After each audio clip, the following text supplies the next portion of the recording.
बिस्मिल्लाहिर्रहमानिर्रहीम अस्सलामु अलैकुम वरहमतुल्लाहि वबरकातुहू। मेरे पाकिस्तानियों, आज मैं आपको एक प्रैक्टिकल करके दिखाऊंगा कि डॉट कनेक्टिंग कैसे होती है। एक प्रैक्टिकल करूंगा आपके सामने। वो मुझे एक फिल्म का सीन याद आ रहा था जिसमें वो कहती है कि आप डेमो बहुत अच्छा देते हैं। वो नहीं, वो चटनी गिरा देता उसके जूतों पे, तो वो बताना शुरू करता है कि मेरे इतने महंगे जूते थे, $4,500 के थे और वटेवर। तो वो डेमो बड़ा अच्छा देता है। आज मैं आपको ना डॉट कनेक्टिंग का एक डेमो देता हूँ। ऐसा डेमो होगा कि आपको समझ आ जाएगा कि किस तरीके से पाकिस्तान में स्टेप वाइज आप चीजें समझ सकते हैं कि क्या चल रहा है। मैं आपको दो तीन चीजें दिखाता हूँ। सोहेल अफरीदी आज पूरे मीडिया पे छाए रहे। ये हामिद मीर के साथ प्रोग्राम रिकॉर्ड हुआ था, ये ARY पे वसीम बदामी के साथ, ये अतर काजमी के साथ। अभी मैं देख रहा था कि उनके कुछ और प्रोग्राम भी चल रहे हैं। मेहर अब्बासी के साथ उनका शफी जान का प्रोग्राम हो रहा है, लेकिन सोहेल अफरीदी का मुझे लगता है कि कुछ और भी लोगों ने किए हैं प्रोग्राम। और यहाँ तक कि जो काला चैनल है उसका भी एक जुड़ा हुआ शख्स कह रहा है कि हमें भी मौका दें मुलाकात का। एक तरफ सोहेल अफरीदी पूरे मीडिया पे छाए हुए हैं और मीडिया के लोगों को दिन तक, ये अब मैं आपको खबर बता रहा हूँ, मैं वैसे खबरें शबरें शेयर नहीं करता, खबर बता रहा हूँ कि मीडिया के लोगों को जिन्होंने ये इंटरव्यूज रिकॉर्ड किए थे ना सोहेल अफरीदी के साथ, उनमें से किसी को भी यकीन नहीं था कि रात को ये चल जाएंगे। ना सिर्फ इंटरव्यू चले बल्कि खुल के बातें भी हुई। ठीक है, अब मैं आपको दूसरी चीज दिखाता हूँ। एकदम हम नतीजे पे नहीं पहुंचेंगे। आपने ये क्लिप देखना है जो मैं आपको दिखाने जा रहा हूं, क्योंकि एक एक करके मैं आपको चीजें बताऊंगा कि कैसे हैं। बल्कि ये सुने क्लिप। पीपल्स पार्टी और पीएम मिलकर एक नई कोशिश कर रहे हैं, इक़्तिदार और इख्तिलाफ दोनों खाने में, लेकिन शायद उनको अभी तक रियलाइज नहीं कि कुछ बड़े फैसले हुए हुए हैं और उसमें लोकल बॉडीज का निजाम है। अभी तक तो वो ऑप्शन नहीं। पीपल्स पार्टी और नून लीग को एहसास नहीं है, लेकिन कुछ बड़े फैसले हुए हुए हैं। और ये जो लोकल बॉडीज का करके कुछ चक्कर देने की कोशिश हो रही है कि सदारती निजाम को साल 2 तक के लिए टाल लो और सारा कुछ, ये अभी तक ऑप्शन, यानी जिन्होंने एक्चुअली फैसले करने हैं, जो इनको लाने वाले हैं, उनके फैसले कुछ और हैं और वो चूरन नहीं लेंगे। ये दूसरी चीज मैंने आपको दिखाई है। अब मैं आपको एक और तीसरी चीज आता हूँ। असली और नस्ली रावी, हम जरा इनका ये स्टेटमेंट देखते हैं। ये उन्होंने फ्रिजों वाली सरकार के साथ प्रोग्राम में ये अल्फाज बोले हैं कि मैं इमरान खान के साथ हूं। मैंने हमेशा ये कहा है कि उसे जेल से बाहर निकलना चाहिए। मैं तो ये भी कहता हूं कि इमरान खान के खिलाफ जितने भी केसेस हैं वो सारे झूठे केसेस। और उसके बाद एक और चीज ऐड करूंगा तो आपको कुछ और समझ आएगा। असली और नस्ली रावी एक और बात करता है, कहता है कि फर्ज करें साफ शफाफ इलेक्शन हो तो पूरे पाकिस्तान में सिर्फ इमरान खान का कोई मुकाबला नहीं। इनके पास खामोश हजूम है जिनमें बगावत फरोग पा चुकी। एक दफा उनका गुस्सा वोट की शक्ल में निकलना ही निकलना है। और इन सारी खबरों के हंगाम एक खबर रह गई है ताकि सारे डॉट आप कनेक्ट कर लें। और ये अब हम देखते हैं। मोहम्मद उमैर खबर देते हैं कि पाकिस्तान किसान इत्तेहाद ने वज़ीर आला पंजाब का इस्तीफा मांग लिया है। जी हाँ, पंजाब के अंदर किसान इत्तेहाद की इतनी जुर्रत है कि वो आके पंजाब में बैठ के मरियम नवाज का इस्तीफा मांग। मरियम नवाज के होते किसान खुशहाल नहीं हो सकते। मरियम नवाज 2.5 साल मजीद रह गई, किसान मजीद तबाह हो जाएगा। लाहौर प्रेस क्लब में चेयरमैन किसान इत्तेहाद खालिद बाट की प्रेस। अब आप खुद सोच लें कि लाहौर के प्रेस क्लब में कोई बैठ के ये कह सकता है कलेजा चबाने वाली खातून के इक़्तिदार के अंदर कि उसका इस्तीफा चाहिए, मजीद 2.5 साल हम इसको बर्दाश्त नहीं कर सकते। वो आपने सारे डॉट्स कनेक्ट करने हैं। सोहेल अफरीदी पूरे मीडिया पे छाया हुआ है और इंटरव्यू चल रहे हैं। मीडिया को भी शक था कि नहीं चलेंगे।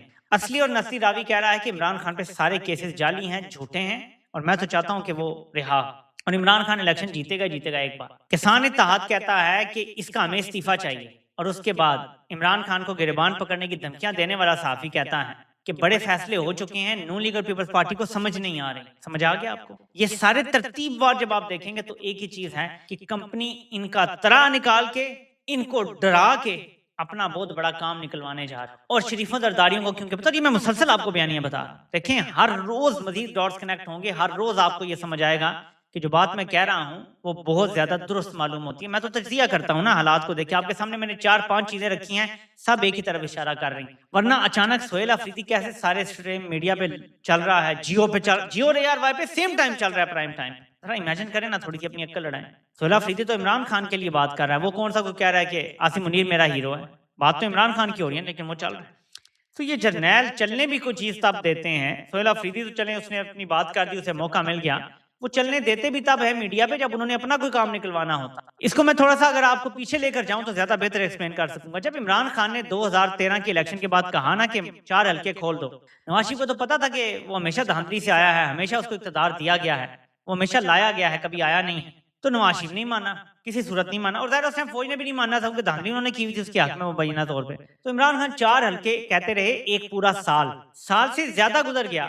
तो इमरान खान ने कहा जी कि हम अब लॉन्ग मार्च करने वाले हैं। इमरान खान ने इधर लॉन्ग मार्च की बात की, उधर मॉडल टाउन में कत्लो गारत हो गई, 14 लोगों के मुंह पे गोलियां मार दी और एक ऐसा इशू खड़ा हो गया कि लॉन्ग मार्च होना ही होना था। फिर तो वो तारुल कादरी भी शामिल हो गया साथ। इसको हमेशा नाम दिया जाता है जी कि फौज ये धरना और लॉन्ग मार्च लेकर आई थी क्योंकि उन्होंने मुशर्रफ को बचाना था, नवाज शरीफ को दबाव में लाना था, नवाज शरीफ से इस्तीफा लेने की कोशिश की और नवाज शरीफ डट गया। ये बात नहीं, फौज ने इमरान खान का लॉन्ग मार्च हाईजैक करने की कोशिश इन अ वे कि उधर प्रेशर बिल्ड हो रहा है तो हम बहाना बना के नवाज शरीफ से अपनी बातें मनवा लें। उन्होंने मनवा ली होंगी बहुत सारी, जिसमें मुशर्रफ को बाहर निकालना भी होगा। कहने का मतलब ये है कि जब सोहेल अफरीदी मीडिया पे आया, ये सारा माहौल बना, इमरान खान की सेहत का प्रेशर सोशल मीडिया पे बिल्ड हुआ, तो जर्नैलों ने इसको अपने मफाद के लिए इस्तेमाल करने का फैसला किया, शरीफों को डराने के लिए। लेकिन एक चीज रह गई है जो मैंने आपको बताई नहीं, जहां डॉट कनेक्टिंग मुकम्मल हो।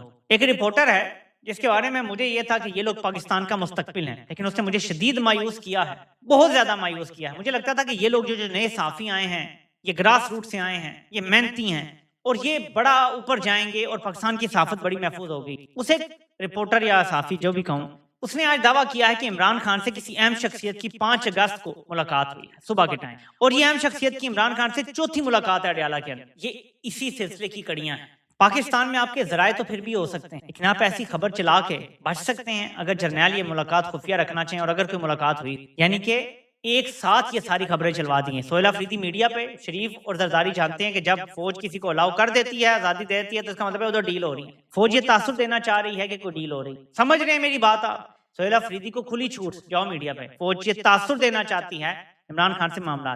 फिर खबर एक आती है कि इमरान खान से अडयाला में चौथी मुलाकात हुई है, यानी फौज फिर तासुर देना चाहती है। उसके बाद सोहेल वड़ाइच कहता है कि मैं तो चाहता हूं इमरान खान बाहर आ जाए, वो तो बेगुनाह है, उसके तो सारे केसेस जाली हैं। और शरीफों को डर लग रहा है कि ये तो सबसे बाखबर रावी है, इसको तो सब पता है। और अगर ये कह रहा है कि मैं चाहता हूं इमरान खान बाहर और इमरान खान के केस जाली हैं, तो खतरा है। फिर किसान इत्तेहाद आ जाता है पंजाब में और कहता है मरियम नवाज इस्तीफा दे, हम इसको 2.5 साल मजीद बर्दाश्त नहीं कर सकते। आपके सामने एक और चीज कनेक्ट हो जाती है। तो मेरे पाकिस्तानियों, ये सारी चीजें कनेक्ट होने के बाद मैं अब आपको एक और डॉट कनेक्ट करके दूंगा। मैंने आप कतर में आज आपको डेमो दूंगा डॉट कनेक्टिंग कैसे होती है। मैं ये बात 100% यकीन से कहता हूं, कम अज कम मेरी राय ये है कि फजलुर रहमान ने कभी गीली जमीन पे पाँव नहीं रखा जिंदगी, और वो उसी तरह इशारों पे चलता है जैसे चलने का हक होता है इशारा। अब सेनेटर कमरान मुर्तजा, पता नहीं अब ये साबिक सेनेटर है, मौजूदा है, मुझे तो इनका दूध अरबा भी नहीं पता, बहरहाल जाहिर है कि कमरान मुर्तजा JUIFA के जो है। मैं चाहता हूं कि आप ये छोटा सा क्लिप सुने। तो ये तहरीर की बात मैंने की असद कैसर साहब से। मेरा कल परसों भी जो है ना टेलीफोनिक रब्ता हुआ है। वो मौलाना साहब से बात करना भी चाह रहे थे, कुछ संजीदा मामला भी थे, मगर स्टिल जो है ना बात तहरीर की आएगी। और 2-3 बातें जो यकीनन JUI चाहेगी, वो इसराइल के हवाले से कुछ कमिटमेंट चाहेगी, अहमदियों के बारे में, मर्जियों के हवाले से कोई कमिटमेंट चाहेगी, इस्लामिक प्रोविजंस के हवाले से उसमें कोई मजीद प्रोसीड करना, किस तरह से दस्तूर में मजीद चीज़ें जो है ना वो उसको बेहतर बनाया जा सकता है, इस हवाले से कोई कमिटमेंट चाहेगी। और बातें भी होंगी आइंदा निज़ाम के हवाले, मगर जो कुछ भी हो वो तहरीरी हो ताकि लोगों को पता हो। लंबी क्लिप है, मैं सुन चुका हूं, तो मैं आपको बाकी बात भी बता देता हूं। वो कहते हैं कि तहरीक इंसाफ से हम तहरीरी तौर पे सारे करेंगे। यानी क्या फजलुर रहमान जर्नैलों के खिलाफ कभी जा सकता है? क्या फजलुर रहमान तहरीरी मुआहदा उस PTI से करेगा जो जर्नैलों के जेर अताब हो कि अगले निजाम में हमने कैसे करना है? ये सुन के तो नून लीग की टांगे कांप जाएंगी, क्योंकि PDM जब बनी थी तो सरबराह किसको बनाया गया था जर्नैलों की तरफ से? किसको बनाया गया था PDM का सरबराह?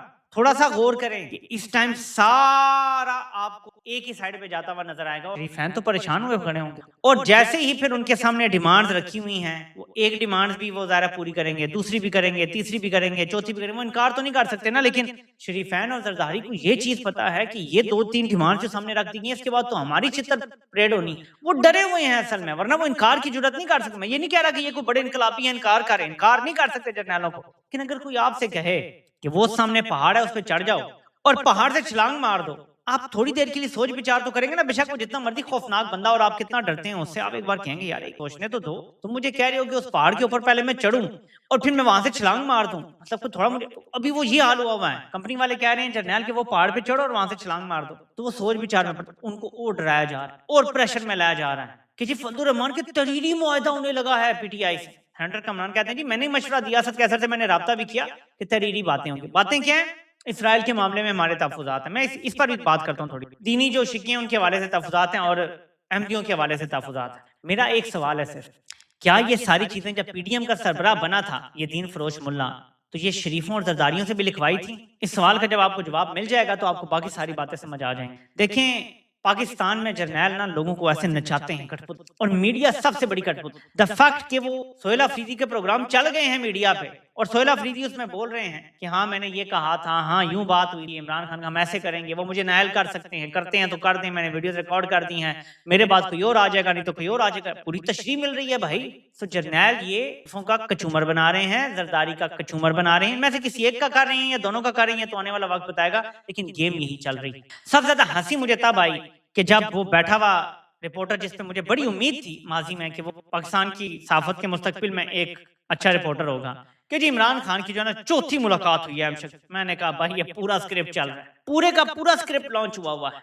थोड़ी देर बाद पता चलेगा ठंडी हवाएं आना शुरू, अच्छे वाले जर्नैलों ने बुरे वाले जर्नैलों को ठिकाने लगाने का फैसला कर लिया। अच्छा यहाँ मैं एक बात करना चाहूंगा कि डॉक्टर शहबाज गिल और मुजम्मिल असलम साहब की और कुछ शफी जान की कुछ लड़ाई चली है, मैं शॉर्ट्स उस पर भी कमेंट करूंगा, लेकिन मैं संजीदा बात पहले कर लूं। डॉक्टर शहबाज गिल ने एक बड़ा अच्छा मशवरा दिया है, ये हैदर मेहदी साहब भी by the way I think पहले इस तरह की सिमिलर बात करते थे कि आर्मी चीफ की ताकत जब तक खत्म नहीं होगी पाकिस्तान ठीक नहीं हो सकता। डॉक्टर शहबाज गिल आगे ऐड करते हैं कि आर्मी चीफ का ओहदा खत्म करके और ये जो कोर कमांडर्स हैं अपनी अपनी कोर की कमान करें, और अमरीकी तर्ज का हर एक पर्टिकुलर हिस्से का इकलौता कमांडर होगा फौज का, जैसे अमेरिका में है।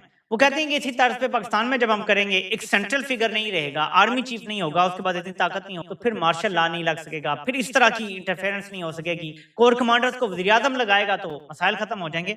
बसद एहतराम मैं शहबाज गिल साहब, आपका मशवरा बड़ा अच्छा है, बाकी हर मुल्क के लिए शायद चल जाए, पाकिस्तान के लिए ये नहीं चलेगा कि जी हर कोर कमांडर जो है वो इक्वल हो, सारे कोर कमांडर इक्वल होंगे, कोई आर्मी चीफ। ये थ्योरी में बहुत अच्छी बात है, प्रैक्टिकल पता है क्या होगा, मैं आपको भी बता देता हूँ। एक मशरिकी पाकिस्तान बना था ना, इधर अगर 10 कोर कमांडर हुए ना, 10 मशरिकी पाकिस्तान बनेंगे। हर कोर कमांडर अपनी फौज को, अपनी ट्रूप्स को लेके कहेगा ये वाला हिस्सा मेरा है, ये रकबा मेरा है, और एक दूसरे पे चढ़ दौड़ेंगे कि मैं तेरे रकबे पर भी कब्जा करूंगा, वो कहेगा नहीं मैं तेरे रकबे पर कब्जा करूंगा। यहाँ खाना जंगी शुरू हो जाएगी। जिस इदारे में इनकी ट्रेनिंग होती है वहां पे इनका डीएनए खराब कर दिया जाता है, वहां पे फिर सिर्फ इक्तदार रह जाता है, भूख रह जाती है, कब्जा रह जाता है, इखलाकियात मार दी जाती है। तो अगर अभी एक हमसे नहीं संभाला जा रहा चीफ, तो हमसे 10-15 चीफ संभाले जाएंगे। हर कोई अपने इलाके का चीफ होगा, हर कोई अपने इलाके का फन्ने खान होगा, हर कोई अपनी फोर्स का जो है वो स्याह सफेद का मालिक होगा। तो उसने तो उन्हें कहना चढ़ दौड़ो भाई।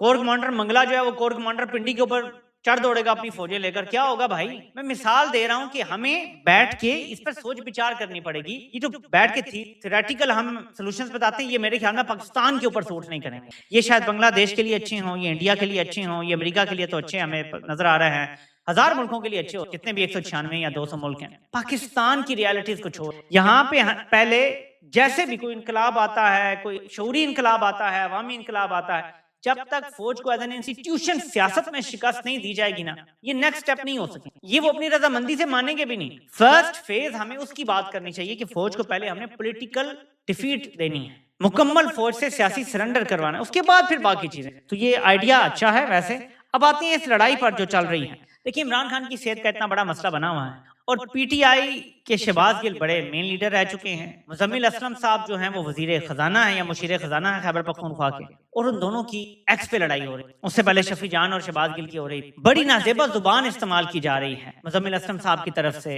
शहबाज गिल ने ज़ाहिर है कुछ बातें की, उन्हें लगता है उनकी इंटेग्रिटी पे हमला है, वो आगे से बदजुबानी पे उतर आए हैं, और ये फोर्थ एंड बैकवर्ड हो रहा है। शहबाज गिल साहब ने जो एक बात की वो मैं आपको पढ़ के बता देता हूँ कि मुजम्मिल असलम साहब कहते हैं कि आपने जो मुझ पे इल्जाम लगाए हैं उसके सबूत दें, कि मतलब वो जो सरप्लस बजट की बात हो रही है, मिलिट्री ऑपरेशन के लिए शहबाज गिल ने दावा किया कि केपी हुकूमत पैसे दे रही है फौज को, तो वो आगे से इसके हवाले से कहते हैं कि आप सबूत दें।